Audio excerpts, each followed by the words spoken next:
You know, I don't think there's one thing about us you agree with. I agree with that.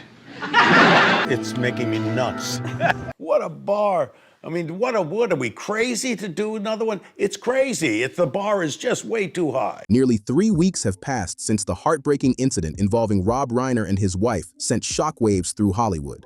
But the deeper you dig, the more this story begins to unravel into layers of quiet turmoil and chilling truths that were never spoken out loud.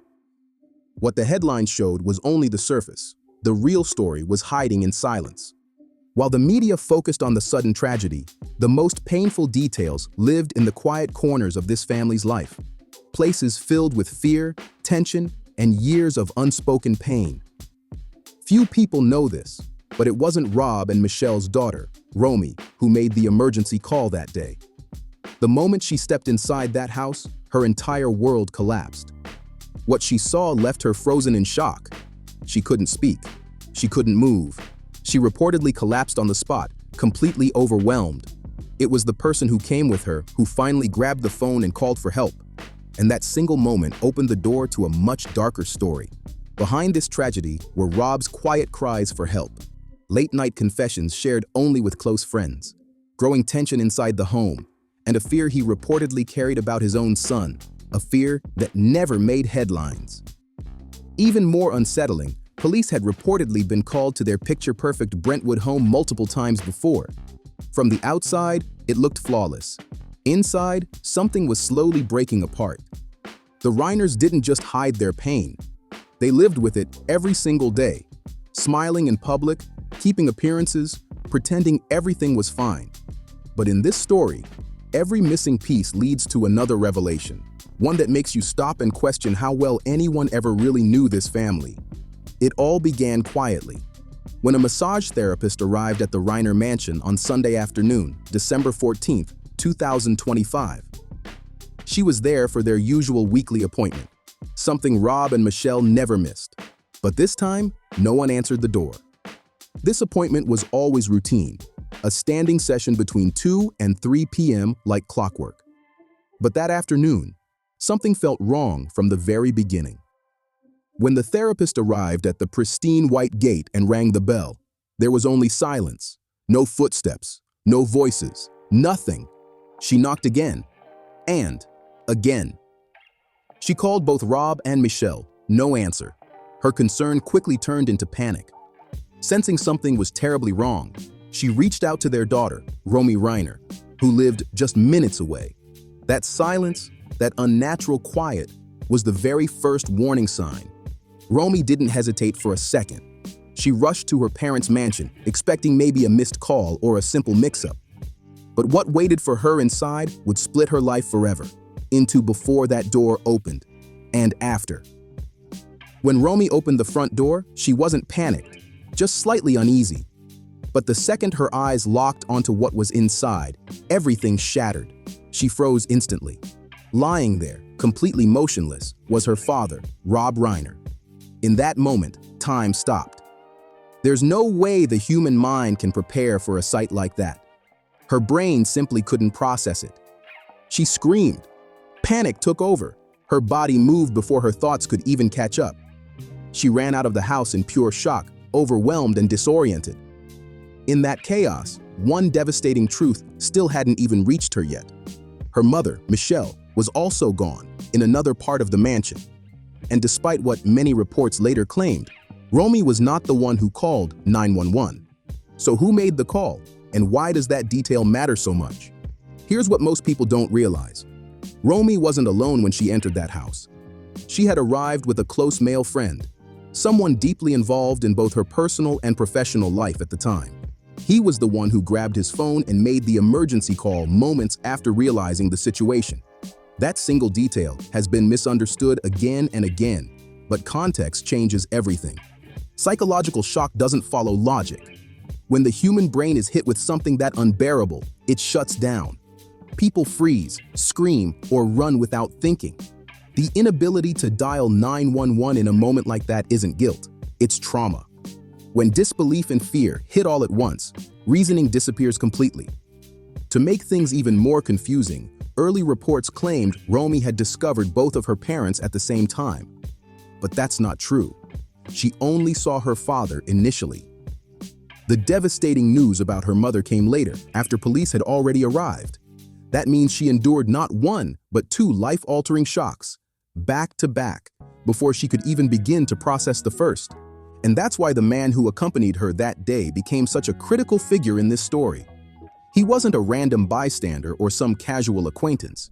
His name was Alex Silberg, and he played a meaningful role in Romy's creative world.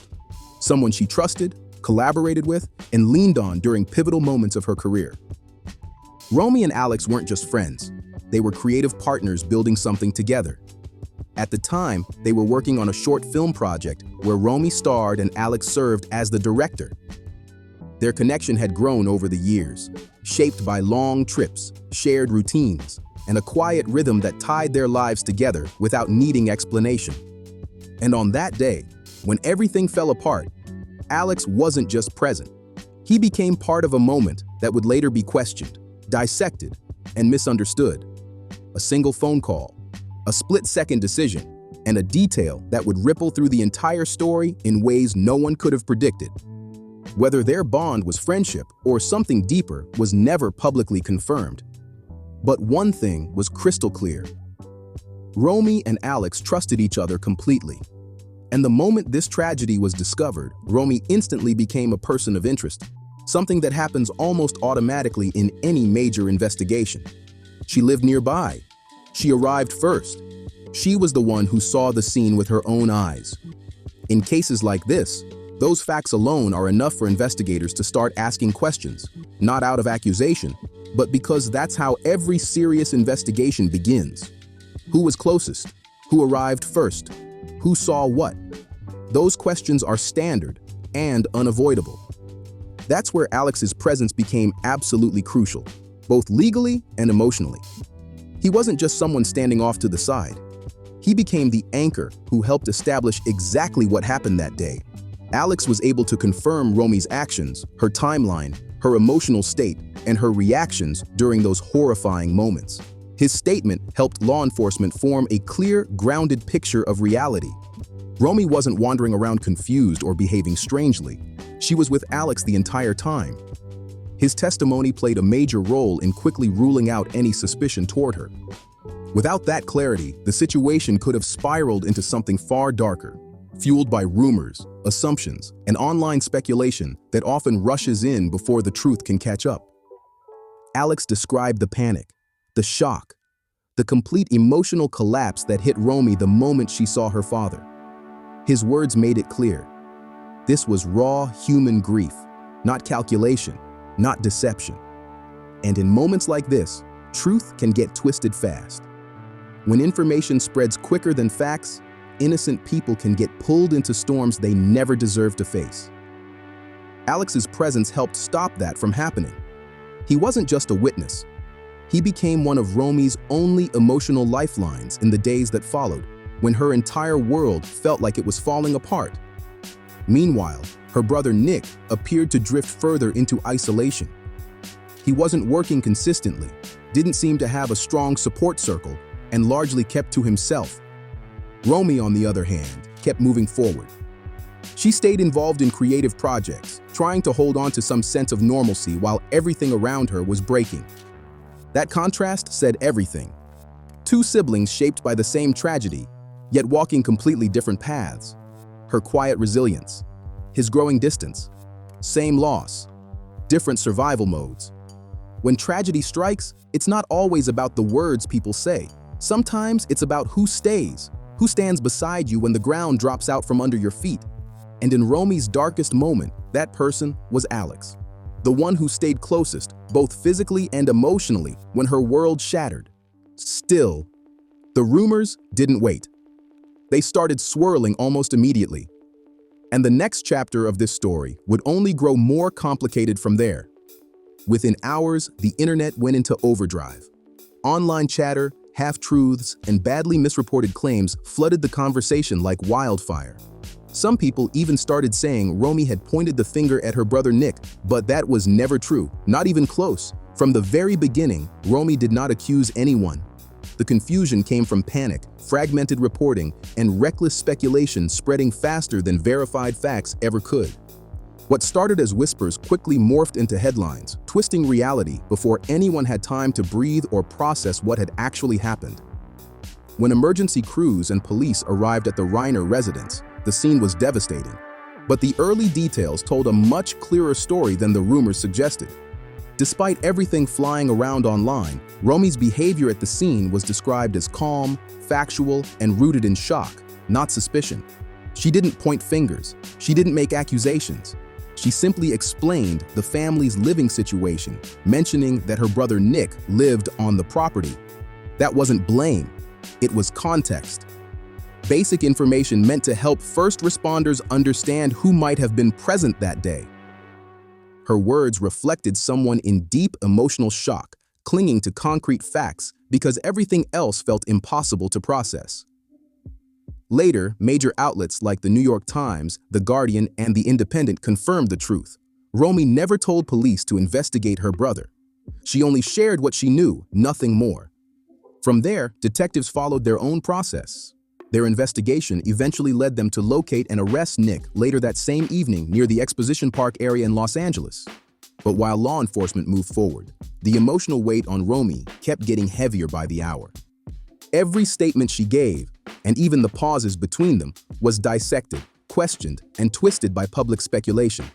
Every glance, every hesitation suddenly meant something to strangers online. She was already drowning in grief, and now she was trapped inside a spotlight where every word could be misunderstood. It's easy to forget that behind every headline is a real human being trying to survive the worst moment of their life. For Romy, this wasn't just about losing her parents. It was about facing the unbearable possibility that someone she grew up with, someone tied to every childhood memory, might have crossed a line she couldn't even comprehend.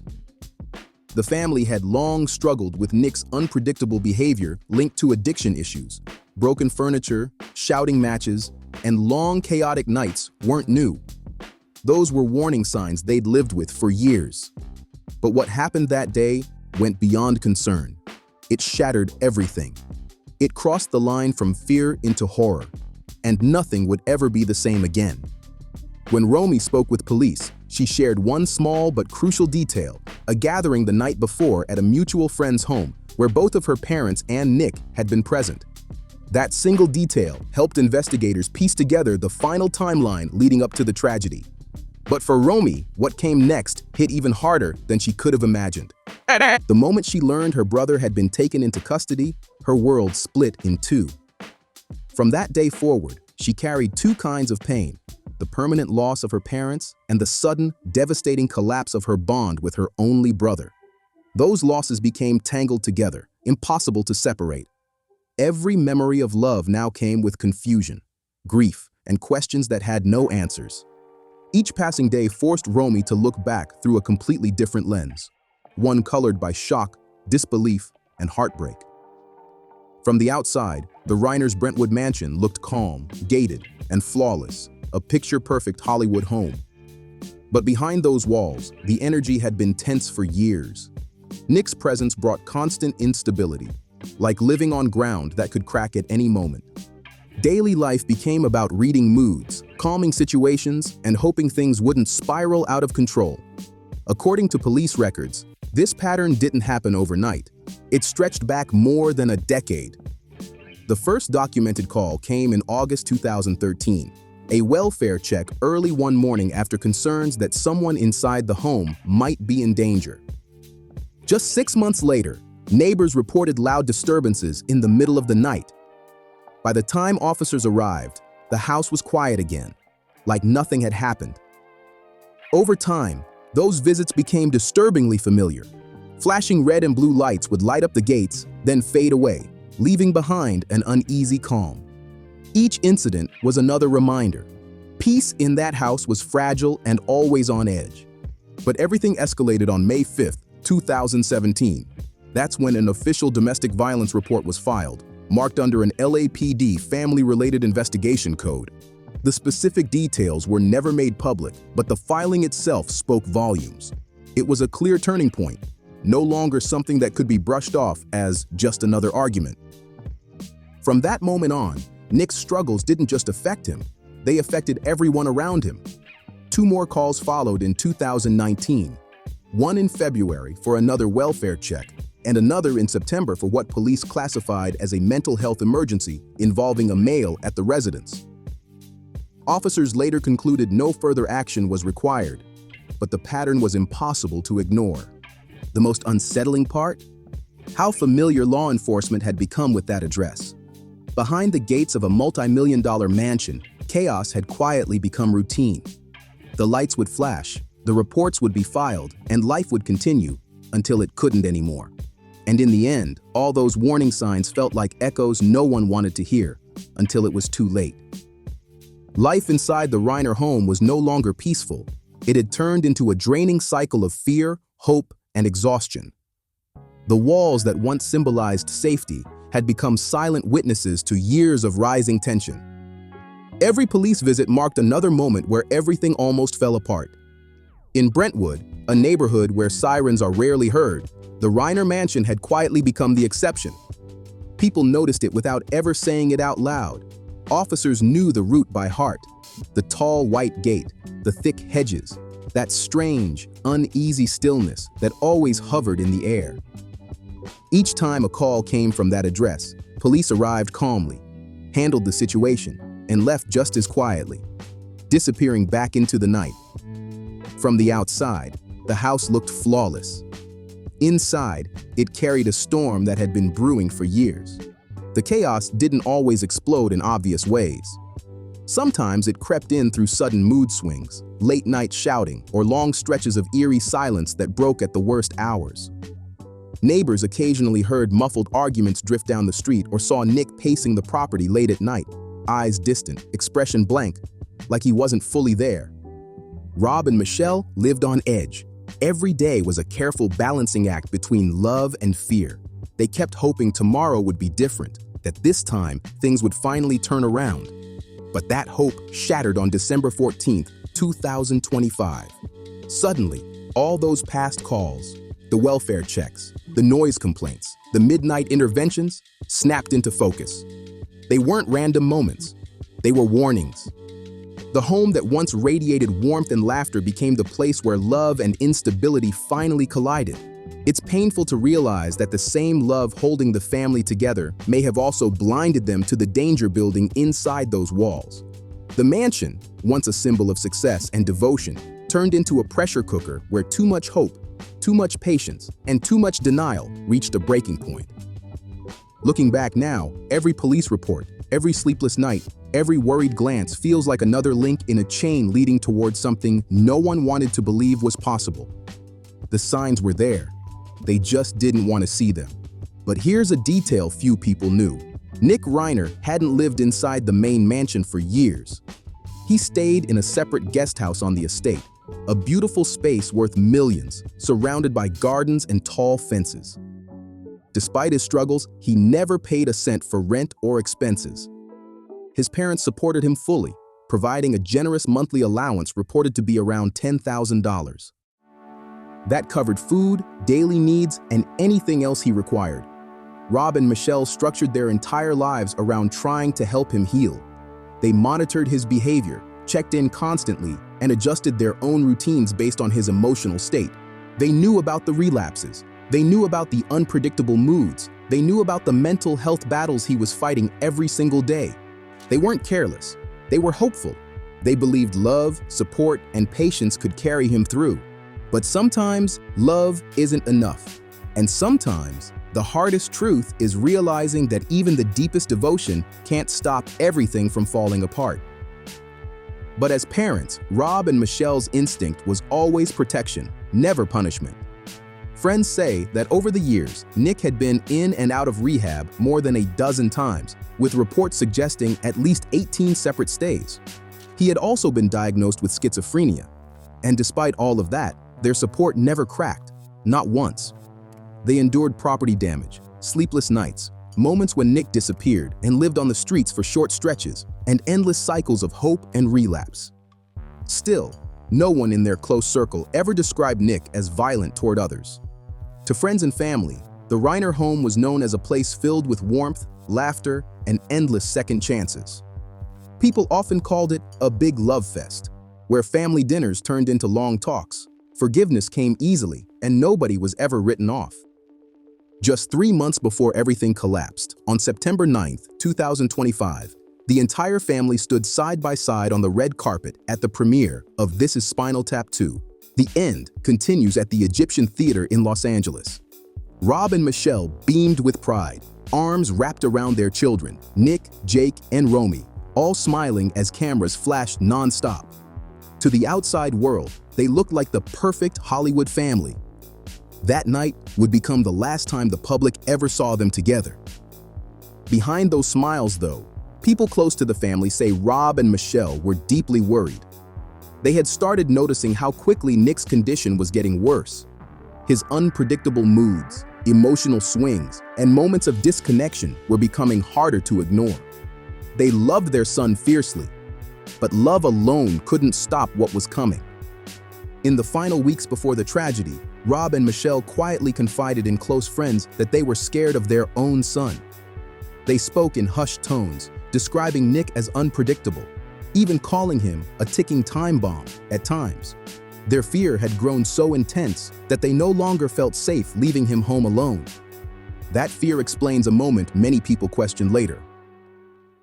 On the night of Conan O'Brien's annual Christmas party, Rob and Michelle insisted on bringing Nick with them. Even though he wasn't on the official guest list, they didn't want him left behind, unsupervised, or spiraling on his own. The party itself was elegant and festive, just like always.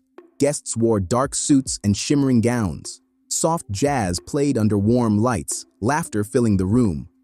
But amid all that glamour, one figure stood out in a way no one could ignore. Nick Reiner, 32 years old, looked gaunt and pale.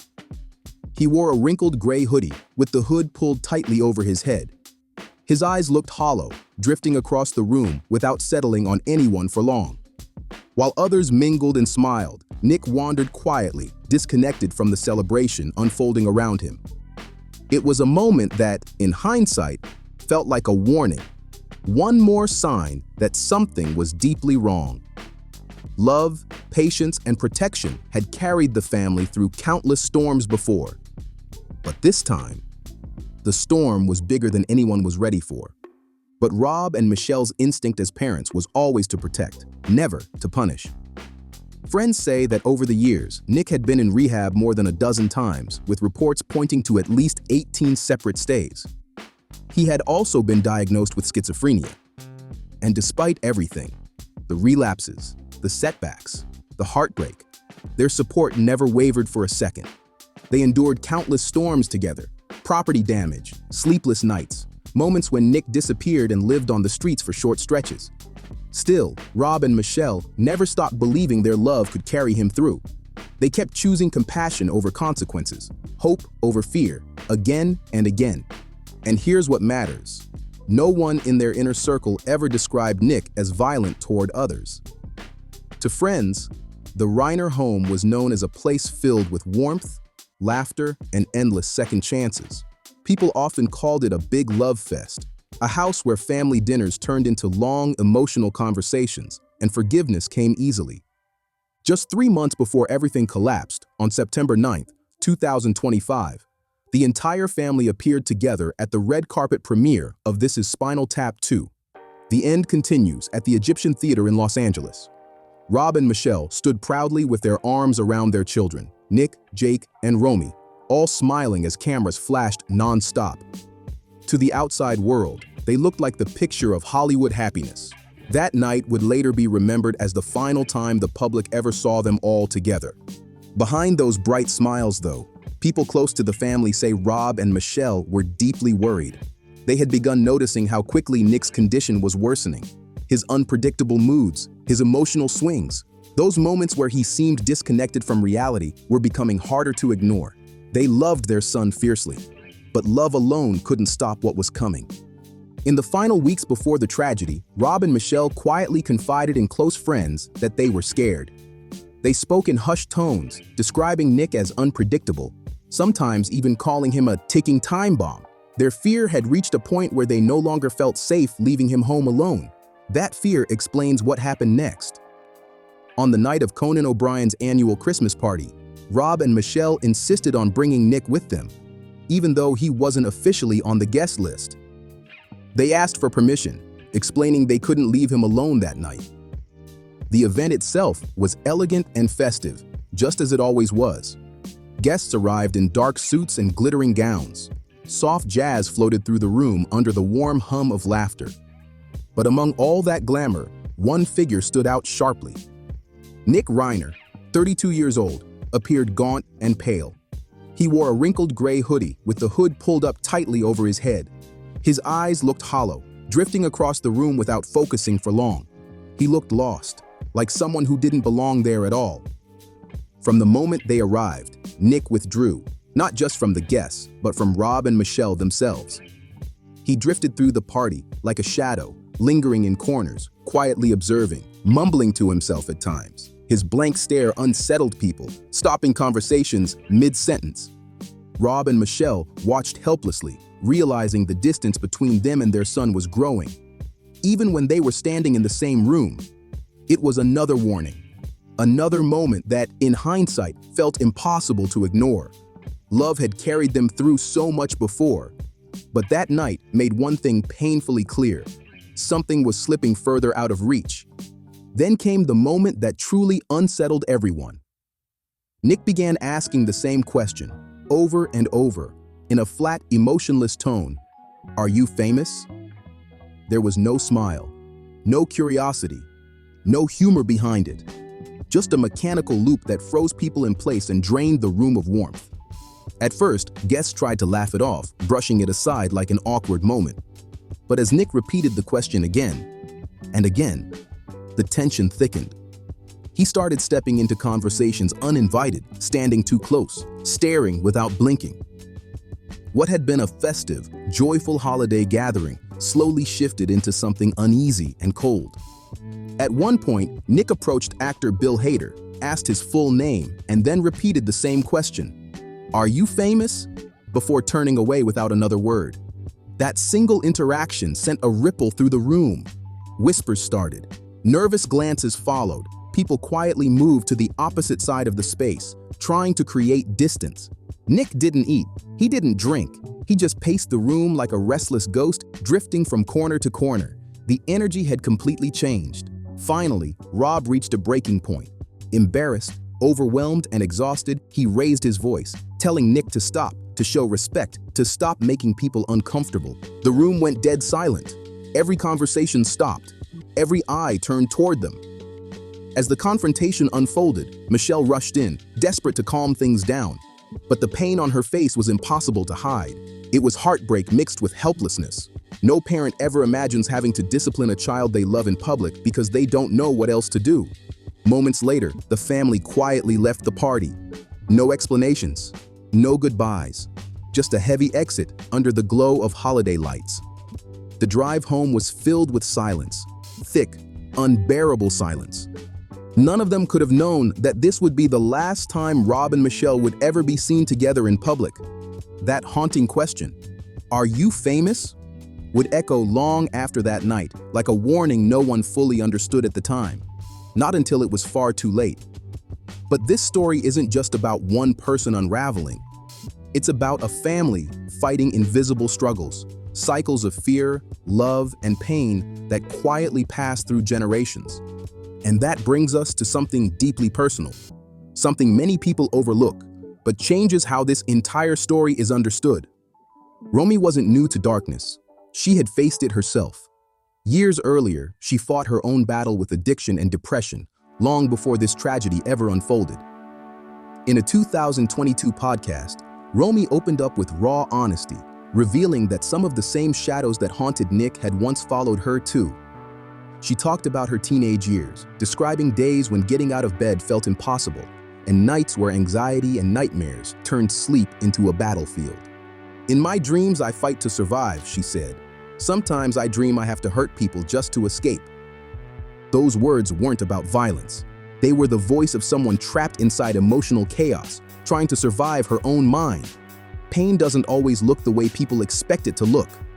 As she grew older, Romy realized something that hit her even harder. Her father had been fighting the same silent war. Rob Reiner had lived with depression for most of his life, not passing sadness, not a bad phase, but a quiet, lifelong weight he carried while still building an iconic career, raising his children, and creating art that moved millions. He learned how to function through pain, how to keep showing up even when the darkness never fully lifted. With time, Romy began seeing the similarities. The same emotional heaviness, the same quiet endurance, the same way of pushing forward without talking about the cost. So when she received her own diagnosis, it didn't shock her. It simply confirmed what she had already felt deep down. As she once said, "Some things you don't inherit through blood, you inherit them through silence." From the outside, the Reiners looked flawless, famous, wealthy, admired, and loved. But inside, their story was one of constant resilience, tested again and again by storms no one could see. Fame didn't protect them. Money didn't shield them. Mental pain doesn't care who you are. Rob carried his quietly. Romy chose to confront hers openly. And Nick got lost inside it. With Nick, the tragedy wasn't just his mental illness, it was how he tried to cope with it. He searched for escape through addiction, and every time he fell deeper, the walls around him closed in tighter. When someone already fragile turns to substances to numb their pain, they aren't healing. They're multiplying the damage. What starts as relief becomes a trap. And behind all of it, there was another layer few people talk about. Nick had grown up sheltered, surrounded by comfort, wealth, and protection. Consequences were softened, reality was buffered. What was meant to be love slowly turned into insulation from the real world. That constant cushioning, that endless safety net, gave addiction room to grow unchecked for years. Love without limits can become dangerous. Protection without boundaries can quietly feed destruction. And over time, what was built to keep Nick safe may have made it harder for him to survive on his own. This wasn't a story about bad intentions. It was about unseen pain, inherited silence, and a family trying to love their way through something they never fully understood. That cycle never stopped. Help, relapse, forgiveness, repeat. Every attempt to save Nick only pulled the family deeper into heartbreak. In the end, it wasn't a lack of love that destroyed everything. It was love without limits. The kind of love that keeps giving until there's nothing left to give. For Nick Reiner, drugs stopped being an occasional escape. They became routine, a daily reflex, something familiar, something that felt safe, even as it slowly destroyed him. Whenever life spun out of control, he went back to the same crutch. And the most heartbreaking part?